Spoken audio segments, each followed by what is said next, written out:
catastrophique, que ce serait complètement suicidaire que de continuer cette guerre et surtout pour les Américains de s'engager dans cette guerre et de soutenir Netanyahou dans sa folie absolue.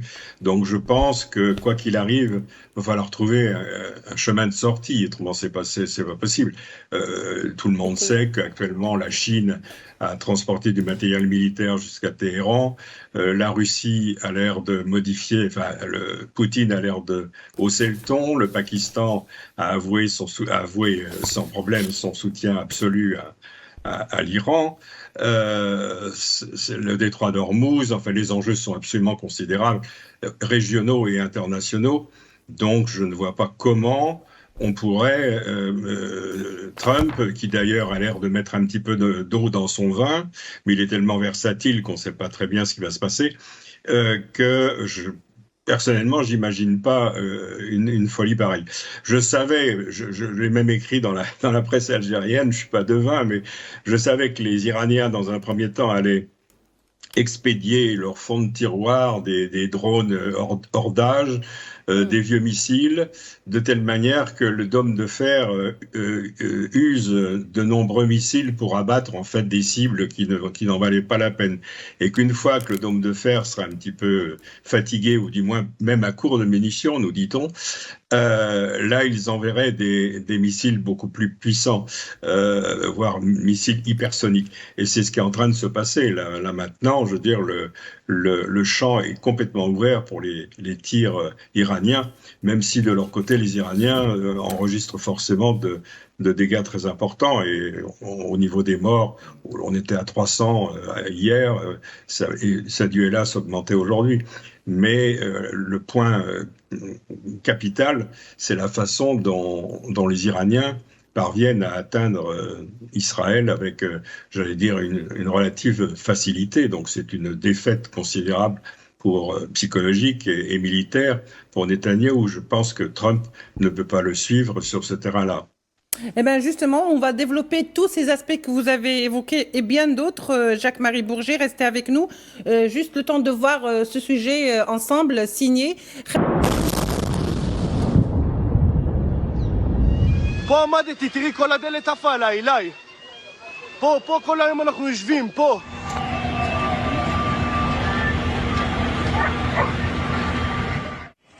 Les scènes apocalyptiques que vous voyez ont eu lieu à Tel Aviv, dans les territoires palestiniens occupés.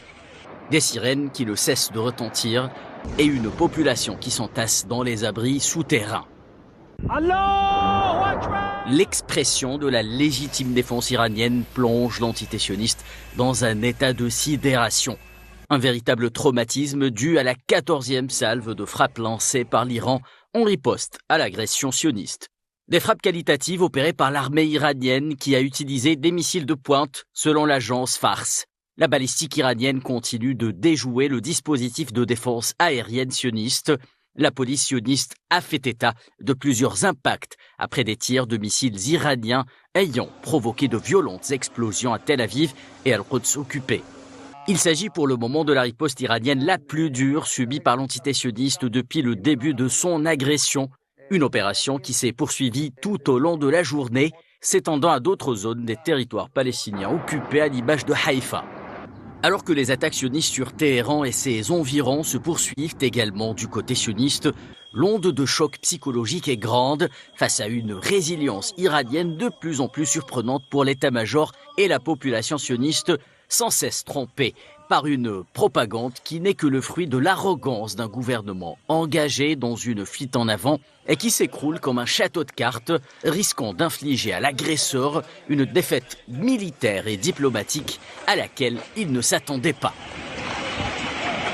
De la partie iranienne, d'ailleurs, on a appris il y a à peu près 1 heure qu'il y a une 15e salve de missiles balistiques qui a été lancée et qui a atteint ses objectifs, qui a été lancée par l'Iran sur la Palestine occupée. On parle notamment de l'utilisation de missiles Sigil 2, qui sont des missiles de longue portée, qui peuvent aller de 2000 jusqu'à 2500 km, donc qui peuvent conférer aussi aux Iraniens une certaine sécurité de lancement, vu que dans la guerre de la propagande, l'occupation israélienne a annoncé avoir détruit une bonne partie des rampes de lancement de missiles iraniens. On voit très bien que ce n'est pas le cas.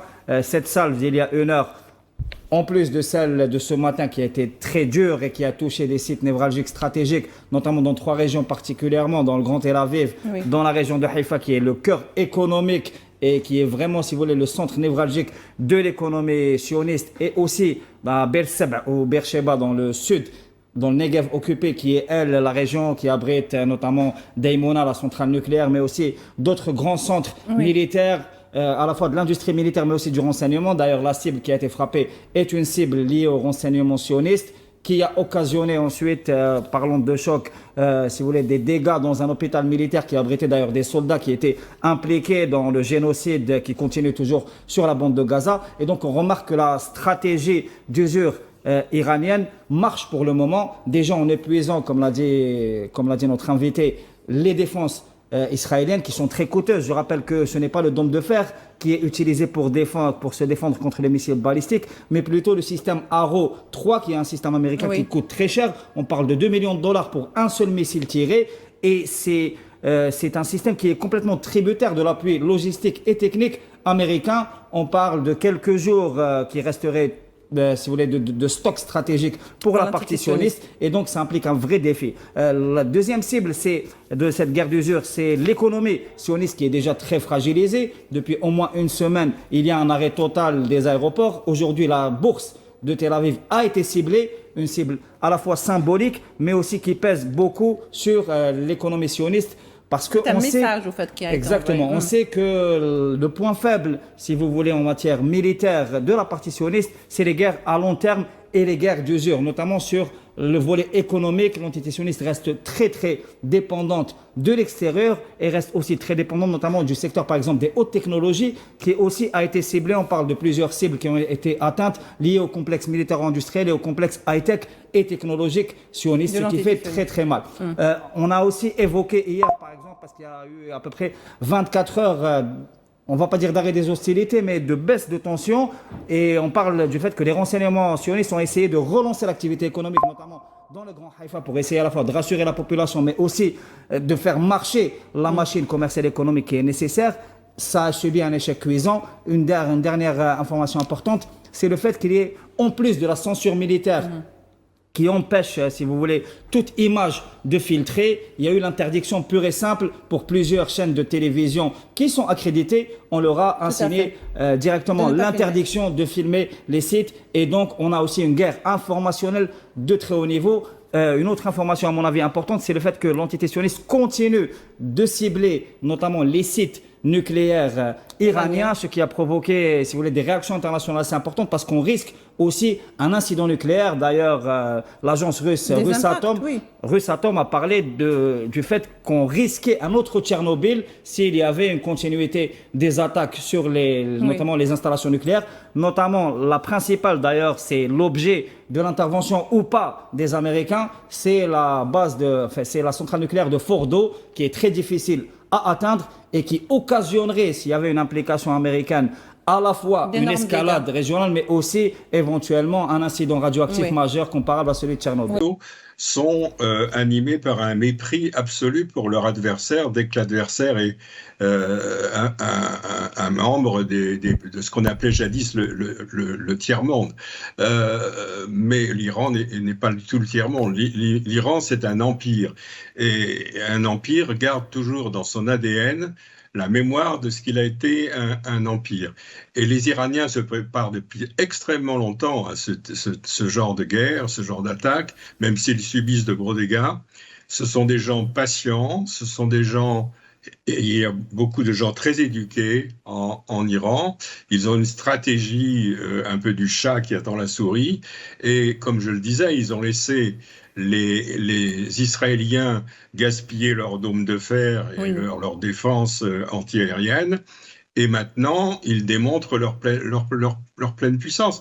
Et quand les Israéliens disent « nous avons abattu une rampe de lancement de missiles », c'est un mensonge, puisque les missiles iraniens, il y en a quelques-uns qui sont fixes, mais pour l'essentiel, ce sont des missiles sur camions mobiles. Donc on peut très bien les installer un peu où on veut, et la possibilité de les détruire est quasiment nulle. Donc pour l'instant, l'Iran subit des gros dégâts, mais Israël reçoit, j'allais dire pour l'instant, une espèce de raclée que dans l'histoire de cette partie de terre, on n'a jamais vu sur ce territoire, on n'a jamais vu une chose pareille. Habituellement, c'était toujours eux les vainqueurs et les seigneurs, et les frappeurs, qui écrasaient des peuples sans défense aérienne, notamment, ce qui est quand même aussi le cas, en gros, de l'Iran, qui a une défense aérienne très faible. Les gros défauts de l'Iran, c'est la faiblesse de sa défense anti-aérienne, et c'est le fait qu'ils soient rongés par des espions d'une manière absolument incroyable. Enfin, ils sont aussi espionnés par toute l'électronique, les satellites, les Américains, tout le monde, ils ont tout le monde sur le dos, les Iraniens. Mais en plus, à l'intérieur, ils ont quand même un certain nombre d'ennemis intérieurs et d'espions qui est fatal. C'est pour ça que les généraux et les scientifiques ont été tués, c'est parce qu'ils ont été dénoncés par des espions sur place ou des traîtres, je ne sais pas, mais en tout cas, c'est un point faible de l'Iran. Oui, justement, on va revenir à cette histoire israélienne qu'ils ont subie. Maintenant, je pense que l'Iran est passé sur une autre phase qui est celle de la riposte. Et on le voit de jour en jour, l'Iran riposte de manière chirurgicale. Aujourd'hui, l'Iran, elle est en train de cibler, contrairement aux Israéliens, des cibles militaires. Il faut rappeler quand même que Israël, l'entité sioniste, a ciblé quand même la télévision d'État de l'Iran. Et donc, en droit international, cibler des médias, c'est pratiquement un crime de guerre. Je pense que l'entité sioniste n'est pas à ça près. Et d'ailleurs, depuis l'agression israélienne sur l'Iran, on ne parle plus du massacre qui se passe sur Gaza. Tout à fait. On ne parle plus du massacre sur Gaza. On ne parle pas de la caravane de solidarité qui est partie vers Gaza. Et donc, on a essayé de détourner l'opinion publique internationale sur l'Iran, sauf que l'Iran n'est pas une cible facile. Et je pense que les Israéliens aujourd'hui sont en train de payer le prix de leur aventure, puisque de jour en jour, de manière graduée, l'Iran est en train de riposter de manière légitime, il faut le rappeler, puisque c'est une agression israélienne sur l'Iran. L'Iran n'a rien demandé, donc c'est une légitime défense. D'ailleurs, le droit international ne reconnaît pas les frappes préventives, parce que la théorie d'Israël, c'est de dire nous faisons une frappe préventive à une éventuelle guerre contre l'Iran. Pas du tout. Le droit international. La notion de frappe préventive n'est pas légale. Non seulement elle n'est pas légale, elle est totalement illégale. Ce qui est encore plus choquant, c'est la position des pays occidentaux. Oui. Aujourd'hui, nous nous retrouvons face à des pays occidentaux comme la France, comme l'Allemagne, qui sont en train d'apporter leur soutien à une agression qui est totalement à l'opposé du droit international et qui plus est émane d'un pays dont les dirigeants sont appelés à comparaître devant la CPI. Ça, c'est très grave. Oui. Alors, Sofiane Baroudi, on le disait, finalement, dans toute cette frappe ou dans toute...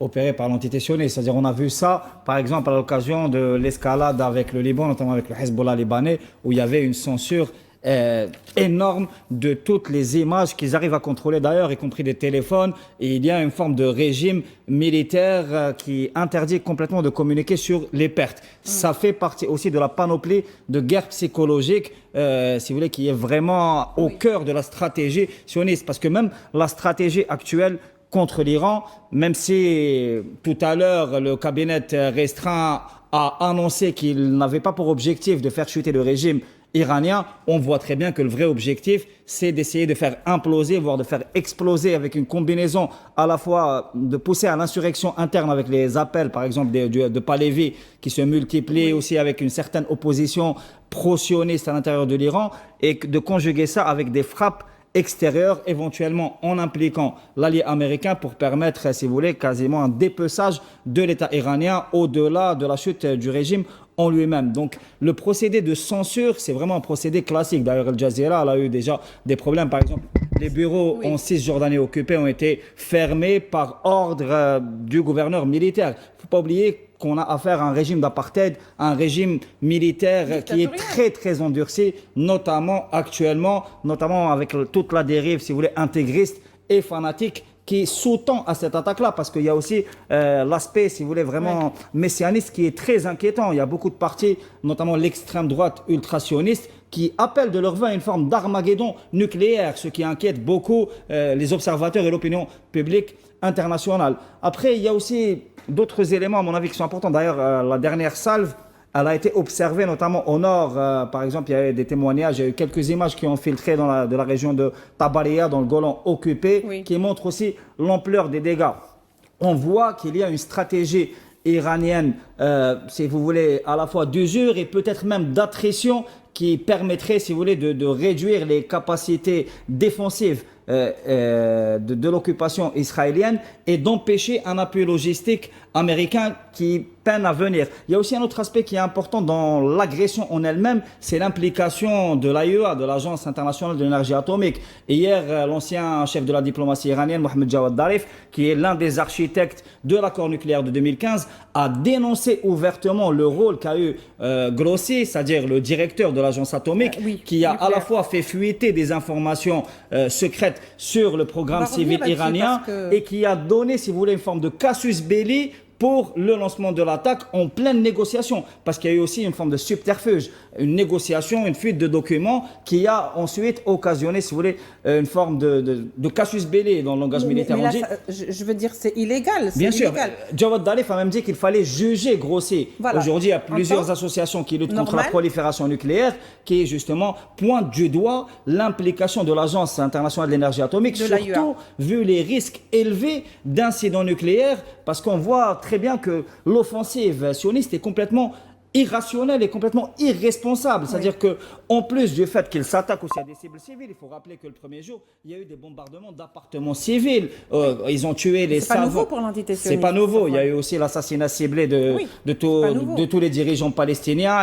Ça fait 18 mois qu'il y a des attaques sur des civils, un génocide en cours. Ce n'est pas nouveau, mais si vous voulez, on est en train de plus en plus d'aller loin dans l'échelle de l'horreur et dans l'échelle de l'infamie, ce qui est très inquiétant pour l'évolution de la situation non seulement régionale, mais aussi internationale. Une dernière information, la Corée du Nord a déclaré qu'elle considérait que l'attaque était illégale et qu'il devait y avoir des dispositions. On parle notamment du volet 7 des Nations Unies, parce que le Conseil de sécurité a une responsabilité dans ça, et normalement, il devrait se saisir de ce dossier. Même si pour l'instant, on l'entend très peu, le Conseil de sécurité. C'est la profondeur même de Tel Aviv. C'est le sud, c'est dans la région du Negev occupé, qui abrite à la fois la centrale nucléaire de Daimona, la tristement célèbre, mais aussi des sites militaires névralgiques très importants, notamment des aérodromes de lancement des F-16 et des F-35 pour aller bombarder, et aussi des infrastructures de renseignement. D'ailleurs, les gardiens de la Révolution ont revendiqué la destruction d'une structure du renseignement sioniste. Alors,